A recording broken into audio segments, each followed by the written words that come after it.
Estamos iniciando nossa live desta quarta-feira aqui pela Escola da AGU.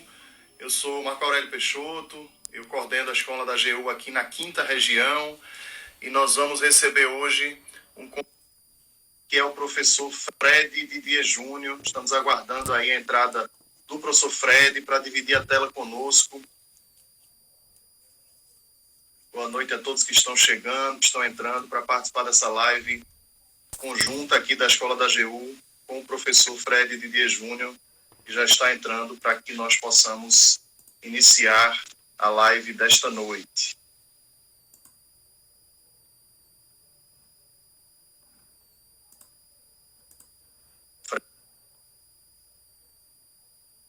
Se você puder, sair e solicitar novamente, é isso que eu ia pedir.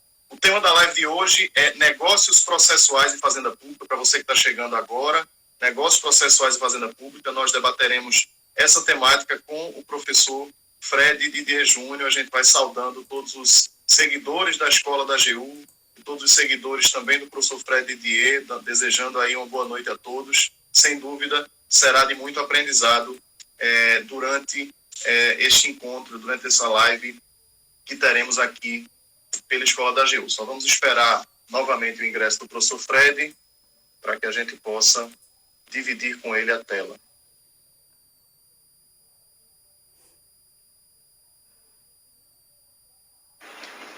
Agora sim. Boa noite, Fred.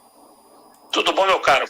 Tudo bom, meu amigo. Antes de tudo, deixa eu apresentar o projeto e apresentar o nosso convidado dessa noite. Fred, essas lives que a Escola da AGU tem organizado fazem parte de um projeto que foi gestado aqui pelo nosso diretor nacional, Danilo Santana, que acabou de lhe desejar boa noite aqui. Danilo, que é baiano. Eu vi. Foi seu orientador. Exato, se orientando, melhor dizendo, na especialização.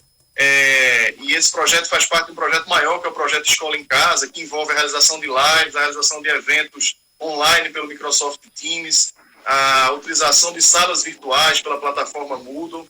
E esse projeto foi muito bem pensado por Danilo, por Adriana, que é a nossa vice-diretora, e que tem tido a participação nossa aqui dos diretores regionais, a minha, a de Rita Nolasco, que é lá da 3ª região, de Cristiano Iwakura, da 2ª região, de Rodrigo Ribeiro, da 1ª região, e de Eugênio Batesini, da 4ª região, que tem tido, felizmente, né, Fred, nessa época de pandemia a gente acaba se reinventando, tem tido uma aceitação muito grande dos nossos membros, dos servidores e dos estagiários que fazem a Advocacia Geral da União, e por que não dizer também das nossas entidades e dos órgãos parceiros. Fred, só para indicar aqui para os nossos seguidores um rápido currículo, eu sei que isso seria até dispensável, mas Fred é graduado em Direito pela UFBA, né, pela Universidade Federal da Bahia, tem mestrado pela mesma universidade, doutorado pela PUC de São Paulo, pós-doutorado pela Universidade de Lisboa e livre docente pela Universidade de São Paulo. Fred é membro da Academia de Letras da Bahia, do IBDP, do Instituto Ibero-Americano de Direito Processual, de uma série de outros institutos, é sócio do escritório Didier Sodré e Rosa Advocacia e Consultoria, professor da UFBA, né, professor da graduação, do mestrado e do doutorado da Federal da Bahia, diretor acadêmico da Faculdade Baiana de Direito, e aí talvez a grande razão de termos aqui para tratar desse tema o DNA, né, dentre os DNAs que temos ali no Código de Processo Civil 2015, é possível afirmar sem qualquer sombra de dúvidas, Fred, que o seu é o mais forte. Fred foi um incansável lutador para que o Código de Processo Civil 2015 pudesse se concretizar. Né? Muitos dos institutos lá previstos se devem à luta dele e de outros tantos processualistas que puderam assessorar os trabalhos na Câmara e no Senado, e por isso o convite, por isso a importância de Fred para o processo civil brasileiro. Por isso, Fred, o convite, fica desde já aqui o nosso agradecimento por ter aceito esse convite aqui em nome da Escola da Advocacia Geral da União. Muito obrigado, meu caro. Você é meu amigo do coração, você sabe disso. E um convite seu é uma ordem. Estou à sua disposição, saudar todo mundo aí. Já vi muita gente boa entrando. Nosso presidente, Pedro Henrique Pedrosa Nogueira, já entrou. Aron Cotrim, meu sócio. Vai trabalhar, Aron, meu sócio.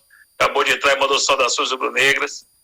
Saudações rubro-negras do esporte, certamente, né? Já que hoje é aniversário do esporte, viu, Fred? A gente tinha combinado uma coisa, acabou não fazendo, né?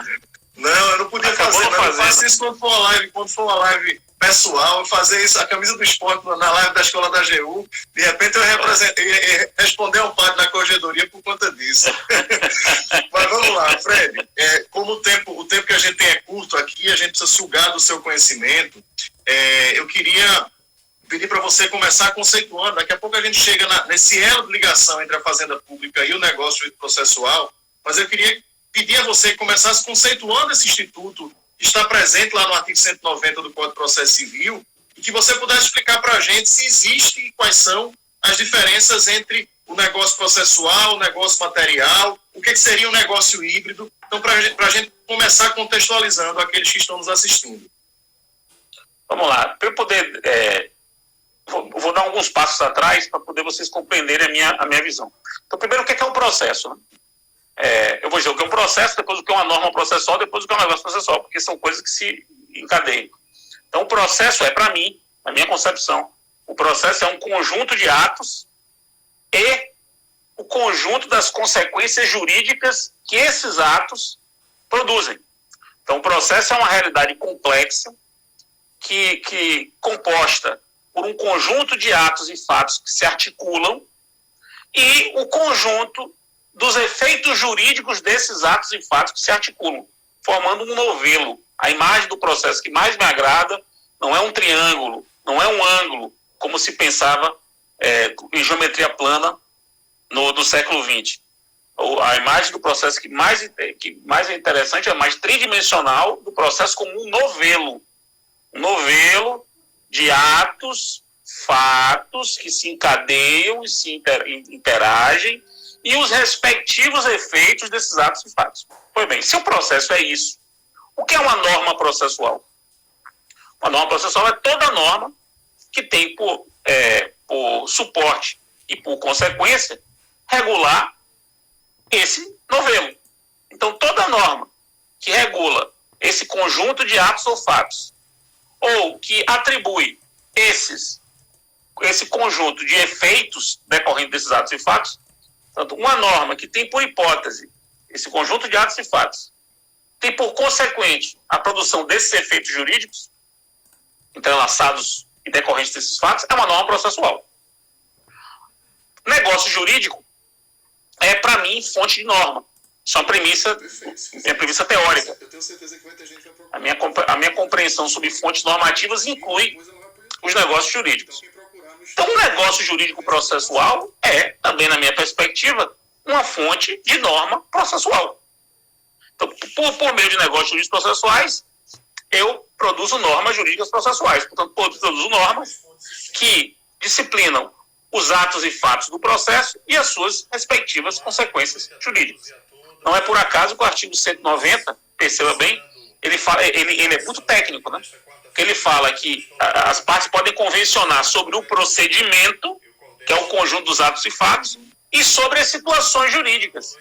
Ônus, deveres, faculdades, poderes, que também está previsto ali. Repare que são os dois objetos, o conjunto dos fatos e atos, procedimento, o conjunto das situações jurídicas, ônus e deveres. Então, o que é um negócio jurídico processual? É um negócio jurídico, portanto, um exercício de autonomia, de autorregramento da vontade, em que quem negocia delibera sobre os efeitos jurídicos do seu comportamento, e ele é processual porque ele diz respeito a esse conjunto de fatos ou a esse conjunto de situações jurídicas. Então, todo negócio jurídico que serve para regular o processo, entendido como conjunto de fatos e conjunto de situações jurídicas, é um negócio processual. Portanto, fonte de norma processual. E o que é um negócio material? Para entender o que é um negócio material, eu preciso também partir de uma premissa. O que é direito material para mim? Direito material, para mim, é o direito discutido. Esse binômio direito processual e direito material é um binômio que só faz sentido partindo da premissa de que existe um processo. Porque se não existe processo, antes do processo, tudo é direito. É direito. Não tem direito material. Se você me deve um dinheiro e eu vou lhe pago sem processo nenhum, não tem direito material processual. Você simplesmente tem o direito do dinheiro que eu lhe devo e eu lhe paguei, pronto, acabou. Não é que se fala em processo aí. Muito menos em direito material. É simples direito. Esse binômio direito material e direito processual só faz sentido se tem um processo pendente, se tem um processo em andamento. Tendo um processo em andamento, o direito é processual, direito com D maiúsculo é processual, quando ele regula esse conjunto de atos, fatos e de situações jurídicas. E o direito é material quando ele regula a situação jurídica litigiosa. Tudo que disser respeito à situação jurídica litigiosa é direito material. Então, ser ou não direito material é ser ou não aquilo que está sendo discutido em juízo. Então, um negócio de direito material é um negócio que serve, que tem por objeto uma situação jurídica litigiosa. Se a situação não é litigiosa e simplesmente faz um negócio, você fez um negócio jurídico. Não precisa chamar ele de material ou de processual. É irrelevante chamar de material processual. Você simplesmente fez um negócio jurídico. Só tem relevância adjetivá-lo como material processual diante de um processo. Porque aí faz sentido essa adjetivação. Então, na hipótese eventual, isso é uma coisa que a gente até está discutindo com o nosso presidente Pedro Nogueira, né, o presidente da ANEP, que está assistindo a nossa live, que é um dos grandes estudiosos da temática dos negócios processuais, sobre aqueles negócios que eventualmente forem celebrados antes de uma eventual relação processual. Por exemplo, um negócio inserido numa cláusula contratual, Fred. Se a gente for, enfim, buscar a previsão do artigo 190, o Código deixa claro que a possibilidade desse negócio ser pré-processual. Essa classificação entre ser processual ou material para um negócio pré-processual, como é que você enquadraria? Você, digamos assim, analisaria a temática ali tratada, se é de natureza material ou processual, ou você vai partir do pressuposto de que, sendo prévio ao processo, ele vai ser sempre de natureza material? Não, volto a dizer, separar material e processual só faz sentido se você tiver um processo pendente. Uhum. Certo? Então vamos supor que haja um processo pendente ou pelo menos um processo em potência, um processo potencial. Não, eu conheço bem esse pensamento de Pedro. Nós escrevemos um livro juntos, né, Teoria dos Fatos Jurídicos Processuais. Ele evoluiu para esse pensamento dele. Ele não pensava assim lá atrás, na tese de doutorado que defendeu sob minha orientação, inclusive em 2011. Já não era assim. Depois a gente escreveu o livro Teoria dos Fatos Processuais. Depois que ele evoluiu para isso. Eu não concordo com ele, já até disse isso para ele. Eu tenho várias razões para não concordar. Se a gente extrai as normas do CPC, as normas do CPC são processuais, independentemente de haver um processo ou não pendente. A gente precisa, para qualificar uma norma como processual, dar esse qualificativo. Para dar esse qualificativo, eu preciso que um processo seja dependente ou que essa norma, só quando for incidir, ela incidirá na pendência de um processo. Então, para mim, a norma é processual se ela serve para regular um processo pendente ou futuro. Pendente ou futuro. Assim como o testamento. O testamento é um negócio unilateral, mortis causa. Você concorda? Mas ele é celebrado em vida. Isso. Ele é celebrado em vida. Mas ele é mortis causa porque se refere a um fato posterior que é a morte. A lógica é a mesma. Então, eu posso regular. Eu estou regulando um processo. Eu estou regulando um processo existente ou potencial. Qual a utilidade de a gente dizer que, ao regular um processo potencial, essa cláusula não é processual? Qual a utilidade disso? Ela é material e vira processual quando o processo aparecer? Ou ela é nada e vira processual quando o processo aparecer? Porque também pode ser assim. Ela é um simples negócio jurídico que se torna processual se o processo aparecer. Eu prefiro a ideia que nossa confrade, Lorena Barreiros, membro da ANEP, também me orientando, também escreveu sobre convenções processuais e, curiosamente, sobre convenções processuais e a Fazenda Pública, tese de doutorado dela, que eu reputo espetacular e recomendo como leitura obrigatória para quem quer compreender esse assunto, Convenções Processuais e o Poder Público, publicado pela editora Juspodium, capa branca, tese de doutorado dela. Ela enfrenta esse tema e ela diz que o que torna o negócio processual é a referibilidade ao processo. Se o negócio se refere a um processo pendente ou futuro, ele é processual. Ou seja, se a norma extraída dele serve para regular esse conjunto de fatos ou esse conjunto de situações jurídicas, ele é processual. Perfeito. Fred, vamos diferenciar o negócio processual típico do negócio processual atípico. Em que eles vão se diferenciar e qual é a utilidade prática dessa diferenciação? Essa diferenciação é feita pela doutrina brasileira para referir aos negócios que são regulados expressamente pela lei, chamados de negócios típicos, porque regulados expressamente, como é o caso da suspensão convencional do processo, como é o caso da desistência, como é o caso do foro de eleição, da convenção de arbitragem, da colaboração premiada, do acordo de impenhorabilidade, do acordo de substituição do bem penhorado. Todos são negócios processuais típicos. O negócio é chamado de atípico quando ele não é regulado expressamente, mas é lícito porque decorre de um poder geral de autorregulação, que é esse poder geral extraído do artigo 190. Essa é, para mim, já falei sobre isso em alguns outros lugares, essa é, para mim, a maior novidade do Código de 2015, que é essa possibilidade genérica, esse poder geral de os litigantes poderem adequar o seu processo à sua vontade, poder esse que decorre do artigo 190 e da onde saem os chamados negócios atípicos. Perfeito. Última provocação que eu lhe faço antes da gente entrar na temática dos negócios envolvendo a fazenda pública. Uma pergunta que certamente você já deve ter respondido centenas, talvez milhares de vezes e que, enfim, para quem é processualista, responde isso sempre. Nós estamos chegando aí a 4 anos e um pouquinho de vigência do Código de Processo Civil de 2015, né? Em março completamos 4 anos.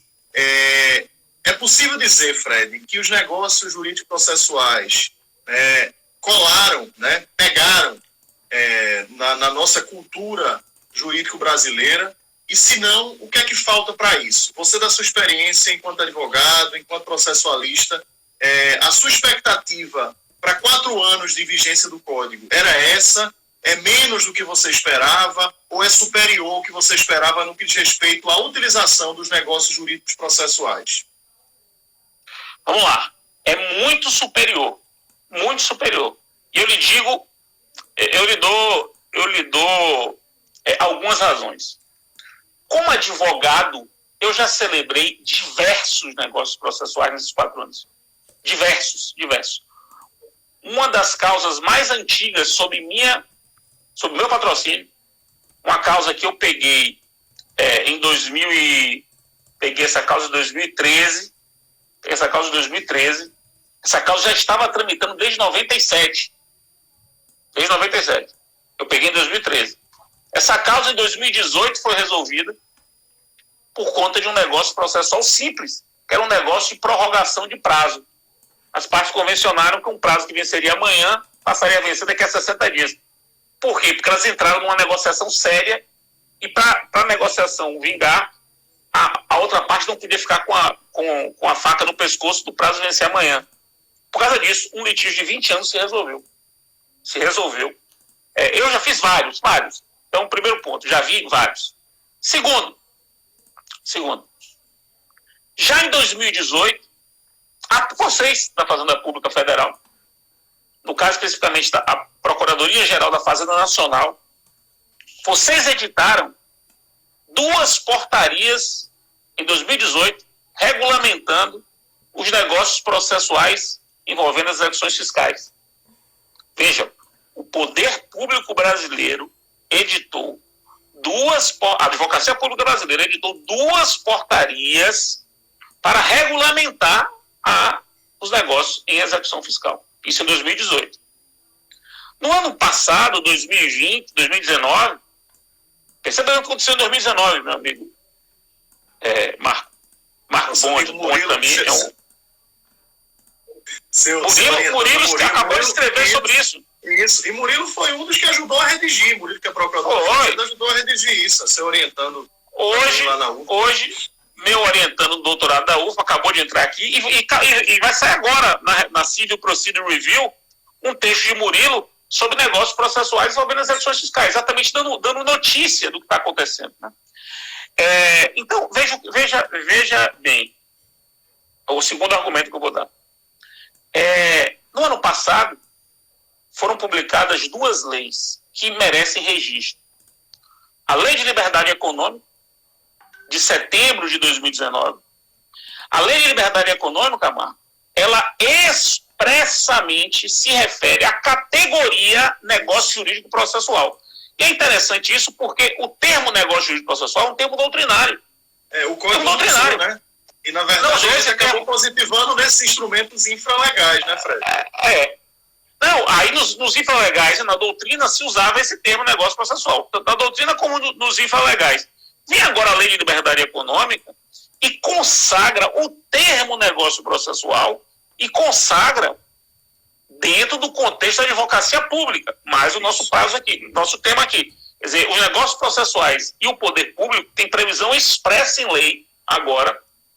Foi a Lei da Liberdade Econômica promoveu a mudança na Lei 10.522, na Lei 10.522, alterada pela Lei de Liberdade Econômica. Há agora a previsão expressa com esse nome, de negócios processuais envolvendo o poder público. Mas não acabou, não. Agora, Natal do ano passado, foi promulgada a Lei Pacote Anticrime. O Pacote Anticrime. O Pacote Anticrime, dentre outras coisas, perceba bem, olha o que o Pacote Anticrime fez. Ele melhorou a regulamentação da colaboração premiada e, ao melhorar, disse o seguinte, está dito isso, agora artigo 3A da Lei de Organizações Criminosas. A colaboração premiada é um negócio jurídico processual. Usa esse termo. A colaboração premiada é um negócio jurídico processual. A mesma coisa da Lei de Liberdade Econômica, usou o termo. Segundo, pacote anticrime. Revogou a proibição de acordo em improbidade administrativa e expressamente permitiu o acordo de não persecução cível na improbidade, além de permitir acordo de um modo geral na improbidade. Acordo de não persecução cível é um pacto de não petendo. Agora, há um mês, foi um mês mais ou menos, né? Ou menos do que isso, foi publicada a Lei da Transação Tributária, mais uma lei de vocês. Isso. A lei da Transação Tributária tem uma previsão expressa de negócio processual para alterar penhora. Expressa negócio processual para alterar penhora. Negócio para substituição de bem penhorado, substituição de garantia em juízo, é negócio processual. Agora, não tem nem um mês, também um negócio processual envolvendo o poder público. Então, o segundo argumento foi esse. Uma série de leis subsequentes, de atos normativos subsequentes, infralegais, como é o caso das portarias da PGFN, e as próprias leis que consagraram o Instituto, não consagrariam se isso não estivesse funcionando. E o terceiro argumento é o seguinte, foi um argumento que acho que Léo me falou, acho que o Pedro Henrique também me falou, e é verdade, eu tenho percebido isso. Houve uma espécie de efeito paralegal da previsão dos negócios processuais, que é o efeito de permitir, de colocar os juízes, posicionar os juízes como mais propensos a flexibilizar o processo negocialmente. A postura do juiz em relação à flexibilização convencional é outra. Olha o que está acontecendo agora durante a pandemia. Quantos e quantos juízes têm feito acordo com as partes para a realização de atos por WhatsApp, por plataformas de comunicação?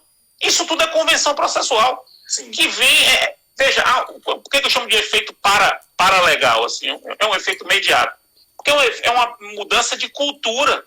Então, a previsão como essa, que vai se enraizando na prática, e que vai se enraizando nas outras leis, vai se expandindo nas outras leis, ela também muda a cultura. Não há hoje, simplesmente não há quem diga que não é possível fazer negócio processual, não há quem negue a categoria, meu amigo Marco. Como Pedro Henrique sabe, há 10 anos havia gente que negava a categoria negócio processual. Hoje isso não existe mais. Eu também tenho essa impressão, Fred, acho que é uma cultura que tem sido criada. Eu também tenho a impressão que, do ponto de vista dos negócios, no curso da ação, tem sido superior à expectativa, eu tenho essa impressão. Acho que ainda há muito o que crescer nos negócios processuais, digamos assim, pré-processuais, mas também é uma cultura que tem sido criada, né, dos advogados que atuam na advocacia consultiva, na advocacia empresarial, para, digamos assim, o fomento dessa cultura. Também no âmbito dos contratos administrativos, é o que a gente, se puder, vai falar mais adiante. Diga, Fred. Então, uma observação só que eu esqueci de dizer. Sim. Em dezembro de 2014, 2 semanas antes de o código ser aprovado no Senado, mas já se sabendo que o código seria aprovado, o CNMP editou a resolução 118. Depois vocês procurem, resolução 118 do CNMP, de 3 de dezembro de 2014. Essa resolução tem um capítulo que diz assim, dos negócios processuais celebrados pelo Ministério Público. Por quê? Porque já sabia que o código sairia. Exato. Essa resolução, ela entrou em vigor antes do código ser sancionado. E de lá para cá, em praticamente todos os compromissos de ajustamento de conduta celebrados extrajudicialmente com o Ministério Público, há convenções processuais. Sim. Eu mesmo celebro alguns compromissos de ajustamento de conduta. Celebro. Em todos que eu celebrei depois do código, tem negócio processual. Todos. É um negócio de mediação, conciliação obrigatória, definir modelo de comunicação das partes. Todos. De menor, mais simples ou mais complexos, todos têm. Danilo está lembrando aí que existem diversos negócios processuais que estão sendo praticados por adesão no âmbito das varas federais. Isso é algo que tem efetivamente acontecido. Exatamente. Fred, vamos puxar agora para a temática da Fazenda. Eu me recordo quando o código estava em tramitação, ali no período de vacácio, quando chegavam para falar com a gente, né, da advocacia pública, eu vi muitos colegas perguntando, tanto em relação a isso como em relação à audiência do 334, rapaz, isso aí não vai se aplicar a gente não, né? A Fazenda está fora disso, a advocacia pública está fora disso. E eu sempre dizia, enfim, processualistas que eram advogados públicos sempre repetiram, vai sim, tenhamos calma, isso é bom para a gente, isso vai ser útil para a gente, não tenhamos medo do novo. E, de fato, o tempo mostrou, temos, inclusive, ampla aceitação, regulamentação legal e infralegal, enunciados interpretativos, né, o 256 do FPPC, o 17 do CJF, no que diz respeito à admissão dos negócios processuais pela Fazenda Pública. Então, eu queria só ouvir de você essa relação entre aquela premissa da indisponibilidade do interesse público em relação à possibilidade da Fazenda Pública pactuar. Como é que se dá essa relação? Veja, essa incompreensão inicial, ela é um eco de uma concepção de direito público totalmente superada. Uma concepção de direito público do século XX. O direito público como um direito infenso à consensualidade. Quer dizer, é um direito da autoridade, é um direito da indisponibilidade.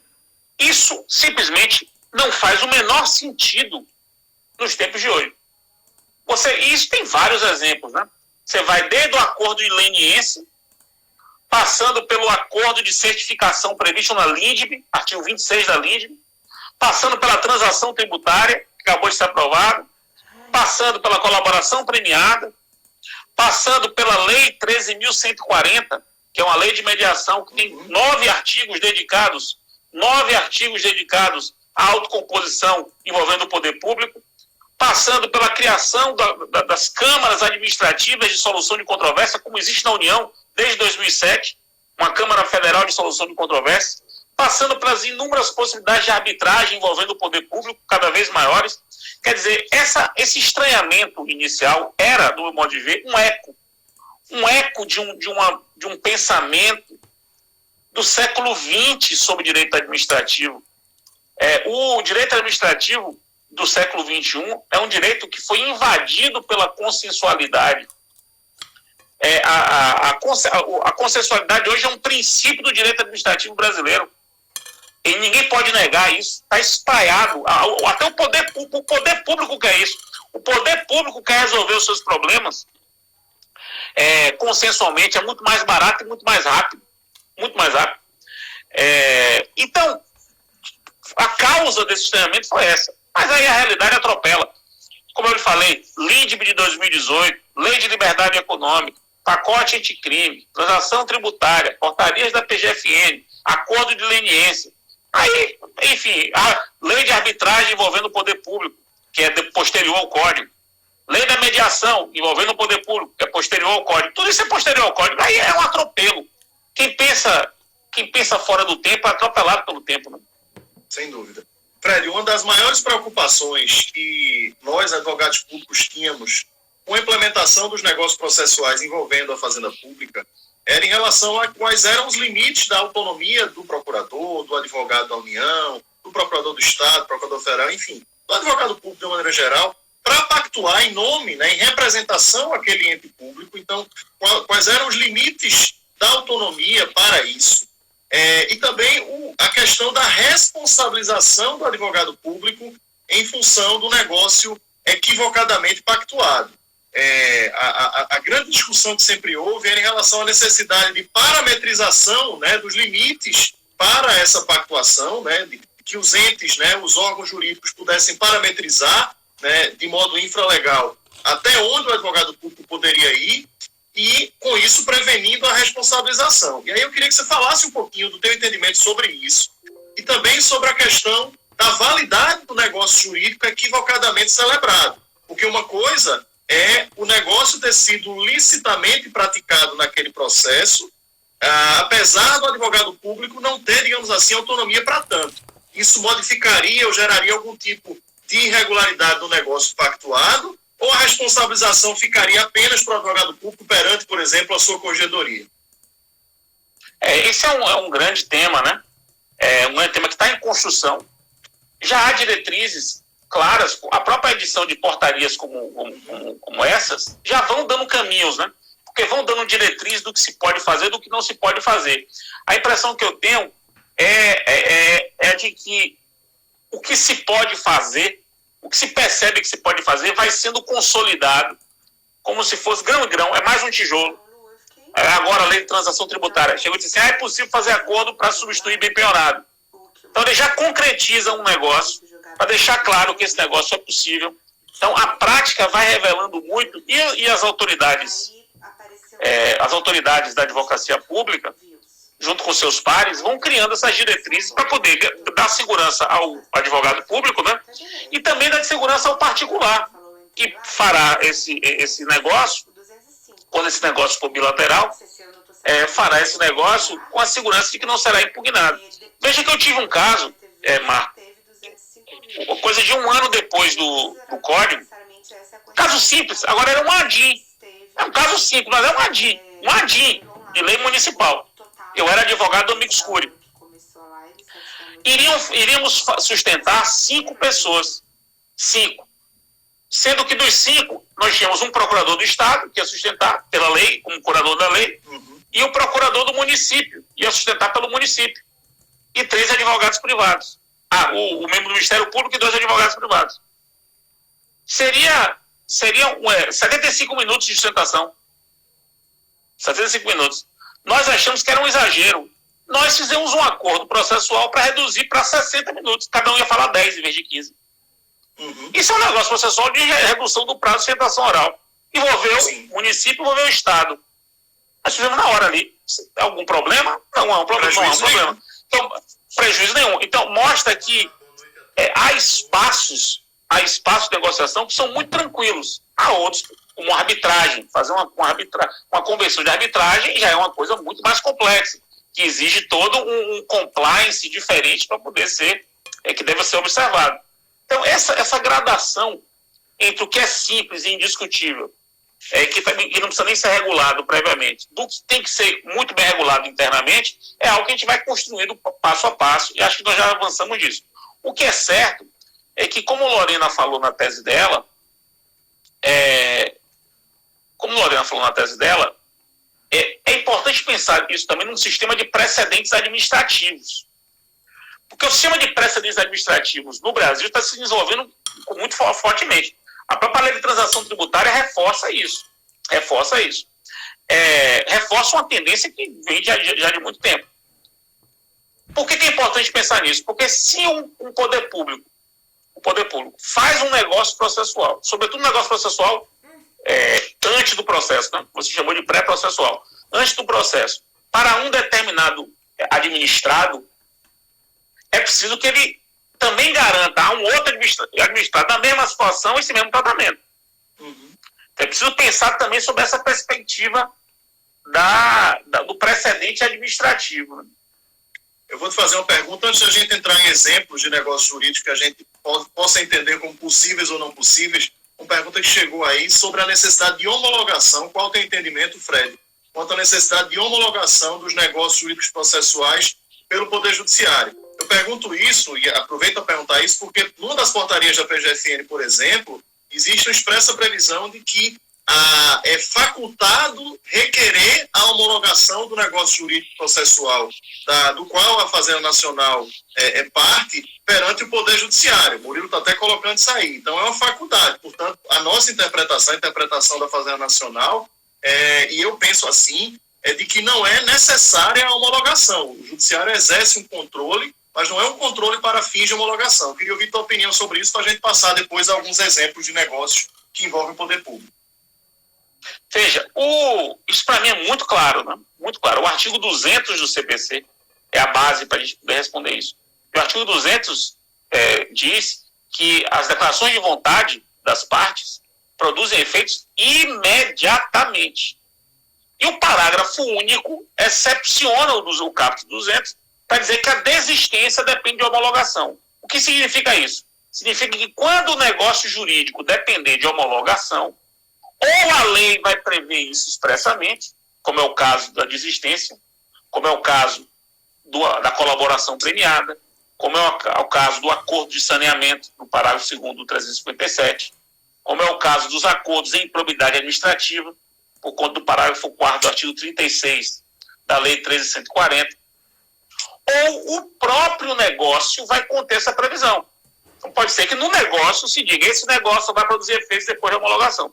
Então, ou há uma previsão legal que impõe a homologação, que é rara, excepcional, ou essa previsão está no próprio negócio. Então, é um condicionamento do negócio. Então, o negócio ele é modulado com uma condição. Esse negócio vai produzir efeitos depois da homologação. Isso também pode acontecer, mas é negocial também. Vamos começar agora eu vou começar agora a lhe provocar em relação a possíveis negócios a serem celebrados pelo poder público e colher tua opinião acerca disso. Eu vou começar com uma das perguntas que chegaram aí, sobre a possibilidade de pactuação a respeito da remessa necessária. O poder público pode abrir mão da remessa necessária, no seu ponto de vista? Veja, bicho, esse tema é um tema muito delicado. Vou dizer por que esse tema é delicado.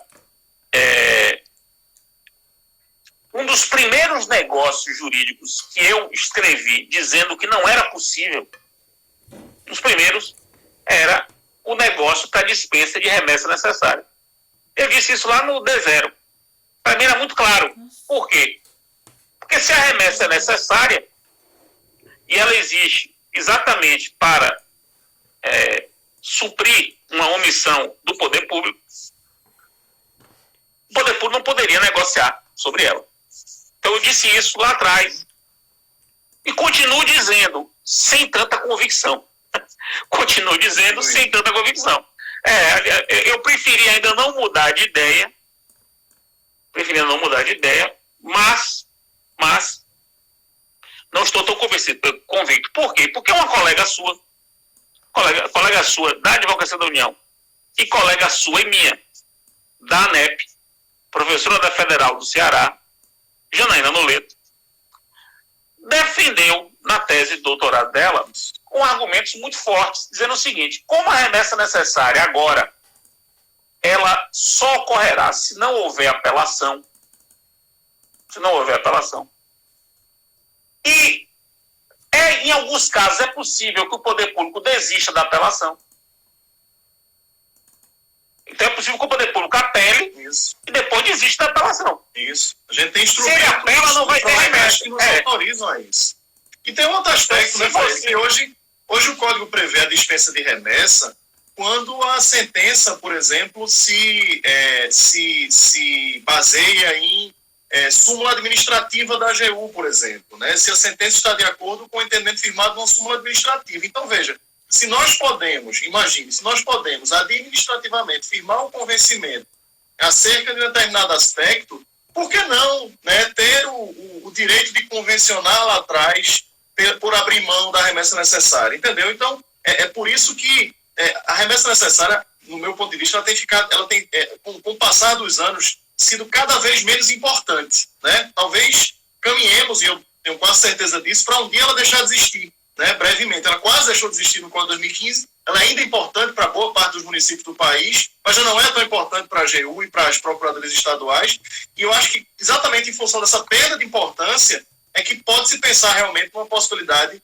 de convenção processual envolvendo a dispensa da remessa necessária, né? Aí mas veja, eu concordo, mas não escrevi isso ainda. Eu estou sendo convencido. Certo. Deixa eu lhe perguntar Recomendo a leitura da tese de Janaína, publicada na mesma coleção da tese de Lorena Miranda e de Pedro Henrique Pedrosa Nogueira. Os três publicaram as teses de doutorado na mesma coleção da Juspódio, que é aquela coleção de livros brancos.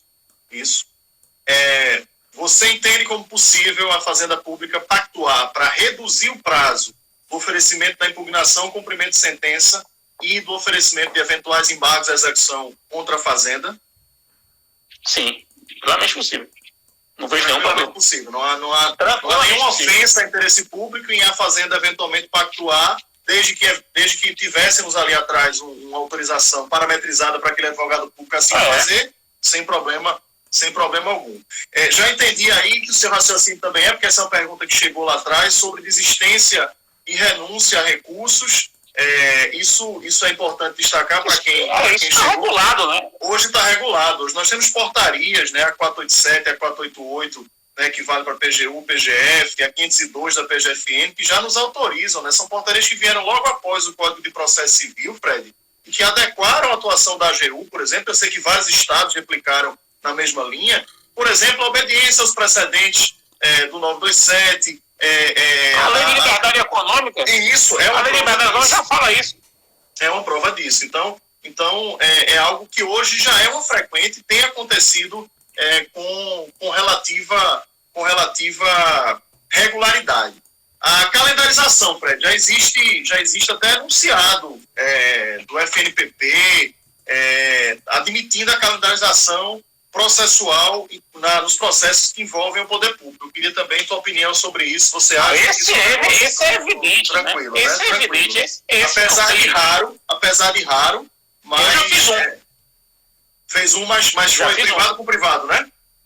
Ação civil pública, com o Ministério Público Federal. Foi? Como é que foi isso? Foi bem simples. Era uma ação civil pública, o Ministério Público pediu uma liminar. Era uma liminar numa ação envolvendo concessão, era uma ação envolvendo concessão de rodovia, e a liminar era uma liminar muito pesada. E aí o juiz entendeu que para dar liminar, ele tinha que marcar uma justificação prévia.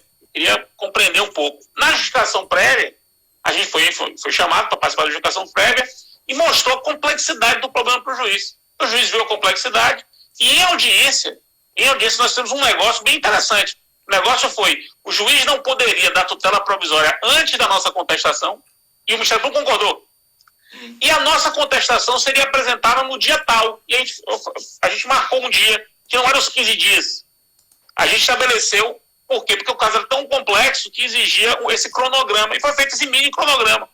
Porque o calendário, é preciso deixar claro, o calendário não significa que você vai calendarizar o processo todo. O calendário pode ser uma parte do processo. Você pode calendarizar a prova pericial, você pode calendarizar a instrução apenas, você pode calendarizar a execução.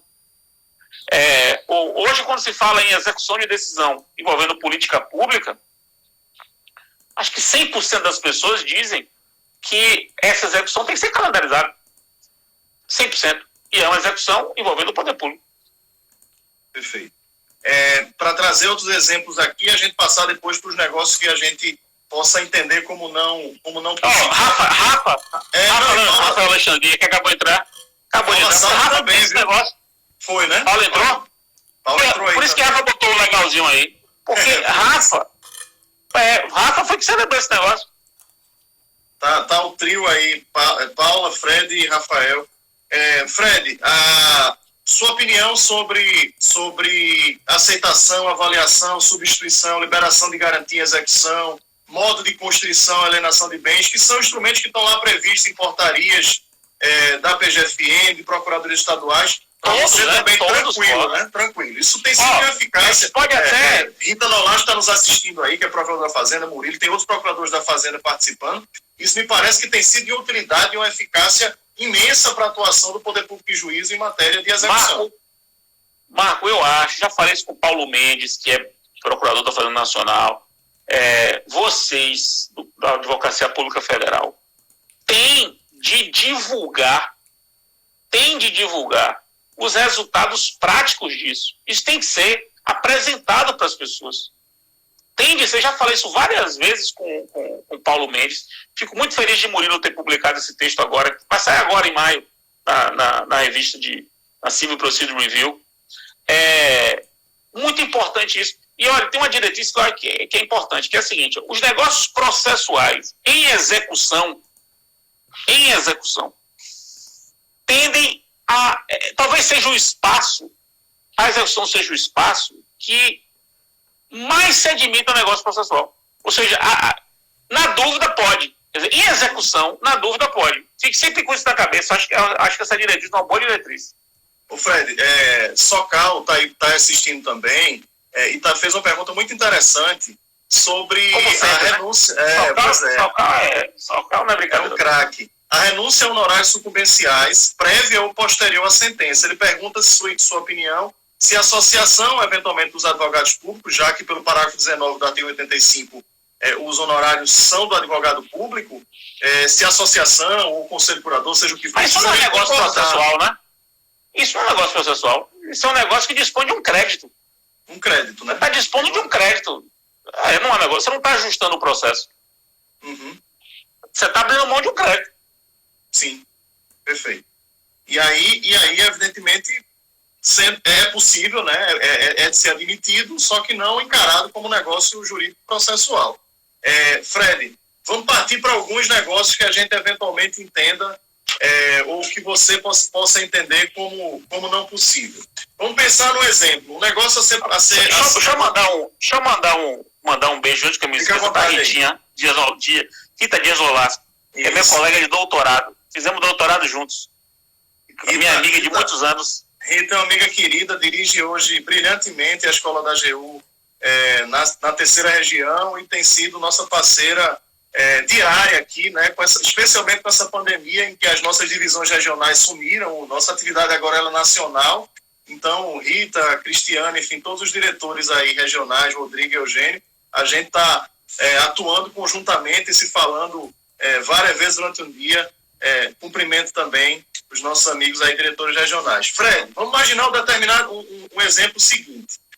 Imagine um procurador do Estado ou um advogado público federal que é chamado para discutir a celebração de um negócio jurídico processual e ele se depara naquela situação com a criação de uma obrigação que envolva, por exemplo, um ente que não está participando daquela lide, que não está participando daquele processo. Vamos imaginar no nosso caso, o advogado da União está ali numa contenda que envolve a União, mas a proposta de negócio que é ali submetida a ele envolve algo que seria da competência de uma autarquia pública, de uma autarquia federal. E a gente não tem ali a presença de um procurador federal para pactuar.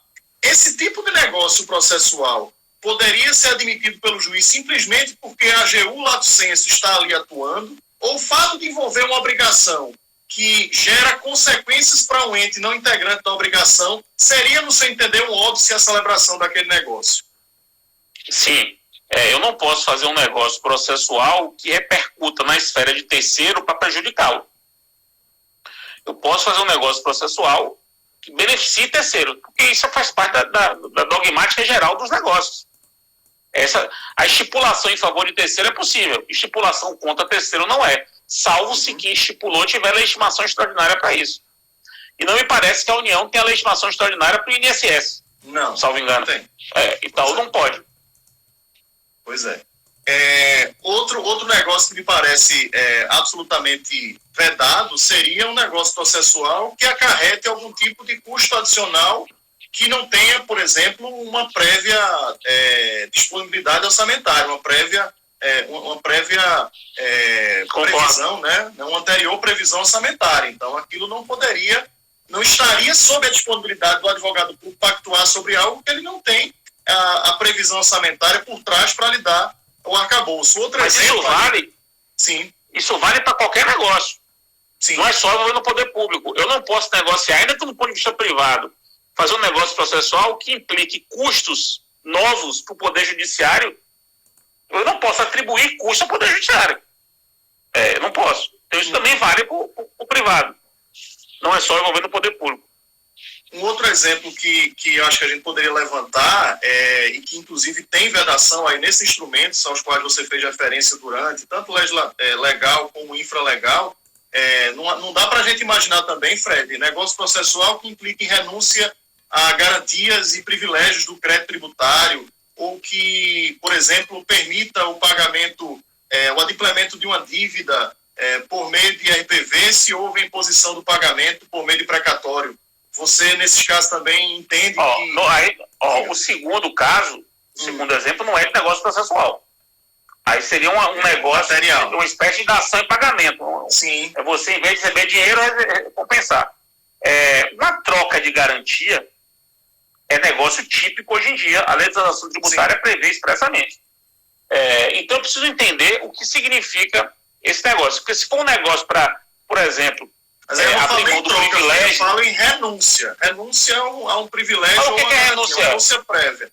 Você deixar claro, renúncia, por exemplo, você deixar claro previamente num contrato, por exemplo, que você está abrindo mão de tal tipo de garantia que está prevista ali, por exemplo, na lei da execução fiscal. Mas o que é? Me explica aí um exemplo. Se for uma renúncia do privilégio que todo crédito tributário tem numa concorrência, então o poder público abre mão do privilégio que ele tem de poder furar a fila numa concorrência de créditos. Sim. Isso não seria um negócio processual, isso é um negócio material, porque eu estou abrindo mão de um elemento do crédito. Porque o privilégio é do crédito. O privilégio é um atributo do crédito, é uma qualidade do crédito. Se eu abro mão do privilégio, eu estou fazendo um negócio material. O que seria um negócio processual do poder público de abrir mão de uma garantia? Eu entendi. Eu preciso entender o que você quer dizer. Por exemplo, Murilo está colocando aí benefício de ordem, uma renúncia ao benefício de ordem face dos créditos estaduais e municipais para a União. Mas se é benefício... Pois é, aí talvez não se enquadraria como... porque se é privilégio de recebimento, isso não é processual. Não é processual. Isso é um atributo do crédito. Entendi.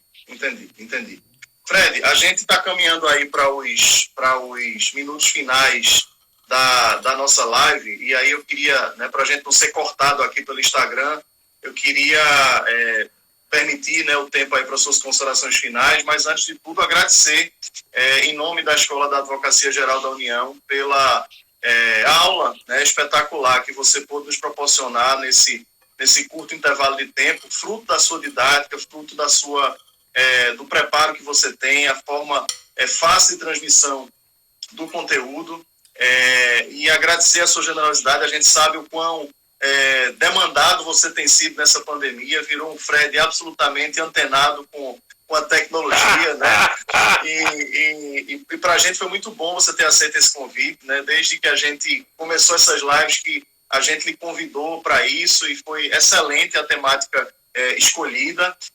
Dizer aos nossos colegas que estão assistindo que a live, além de ficar disponível 24 horas aqui no Stories da Escola da Advocacia Geral da União, ele também vai ser exportado para o YouTube. Então, convido vocês a conhecer o canal do YouTube da Escola da AGU. Todas as lives que a gente tem feito estão lá no canal do YouTube da Escola da AGU. Então, eu queria agradecer, passar a palavra a você, agradecer em nome do nosso diretor nacional Danilo, de toda a diretoria da Escola da AGU e da Advocacia Geral da União como um todo, e passar a palavra a você para suas considerações finais, Fred. Meu querido, é um prazer inenarrável estar com você, e estar com você numa sala de aula virtual como essa, com 200 amigos aí, Veja a quantidade de amigos que passou, pessoas de mais alto nível, Eu sou um adversário da AGU nos processos, mas sou um grande amigo da AGU fora dos processos. A gente e sou amigo isso. da AGU há muitos anos, né? O senhor tem muitos amigos lá, e a AGU Lato Sensu, que inclui a PGFN também, Advocacia Pública Federal, né? Advocacia Pública Federal. Então, para mim é um grande prazer, eu voltarei a dar a vocês aí o curso que Rita está coordenando, acho que é dia 9 de junho, vai ter uma aula comigo, acho que é uma terça-feira, vai ter uma aula comigo, e é um prazer, sou do conselho editorial da revista de vocês, da revista da AGU, sempre estou aceitando os projetos de vocês, enfim, esse tema é um tema realmente que me agrada, acho que é um grande espaço para a gente poder discutir, que bom saber que a live vai ficar no Stories, eu também vou baixar essa live, vou jogar lá na minha página que eu estou montando no YouTube. Estou montando um canal do YouTube aí com os meus vídeos que estão espalhados em todos os lugares. Meu filho também está fazendo isso aqui agora na minha frente. E ele vai pegar essa live aí da escola da AGU para também já colocar lá. Depois eu anuncio quando o canal estiver lá, porque é muito vídeo meu que tem na internet. Então vou aproveitar isso para poder fazer essa coleta de vídeos e jogar tudo lá. Fred, na verdade, é um grande amigo da advocacia pública e grande parte das conquistas que a gente tem no CPC para a advocacia pública se devem a ele, a gente tem a nossa gratidão. Amigos, boa noite a todos. Fred, mais uma vez, obrigado. Boa noite a todos. Boa noite. Em casa. Boa noite, pessoal. Tchau, tchau, pessoal. Valeu. Tchau.